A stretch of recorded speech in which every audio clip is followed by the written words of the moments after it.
Кутмандуу күнүңүздөр менен. Урматтуу биздин каналдын катталуучулары, урматтуу YouTube көрүүчүлөр. Мына бүгүн Даймондду энесинен бөлүп, кошунабыз менен макулдашып, ошонун короосундагы жаш өспүрүм тай жабагыларга алып келип коштук.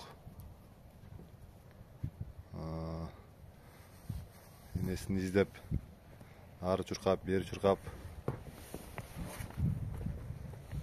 тертепти алды.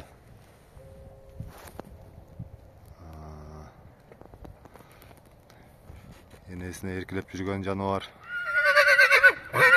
бирөөнөн тепки жеп атат, бирөө тиштеп атат, бирөөнү өзү каяша кылып атат, айтор көнүшүп атат. Жылкы баласы өзү тобу менен, үйүрү менен жүргөн жаныбар да. Үйүрдө жүргөндө өзүнүн үйүрүнүн эрежеси бар. Иерархиясы бар. Мына ошону да көрүш керек. Антпесе таза колдой бага берсе, кийин талаа түстө башка жылкар менен тил табышып жашап кетиши кыйын болуп калат. Ошондуктан мындай дагы жашоону көрүш керек.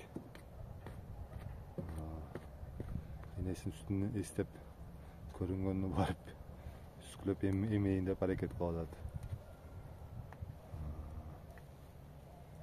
Ушундай мындар. Бу жерде буюрса бир жума, 10 күндөй калтырсак деп атабыз. Энеси тияктан байысын, бир аз да болсо бири-биринен алыстап көнүшсүн. Анан кайра алып барып колго кармап баштайбыз. Эми бул бир жума 10 күн аралыгында кадыресе энесин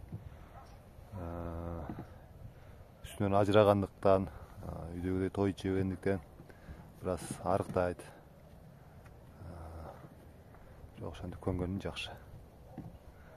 Кошунамдын короосу мондай жакшы кенен. Ошол жерге буюрса калтырдык.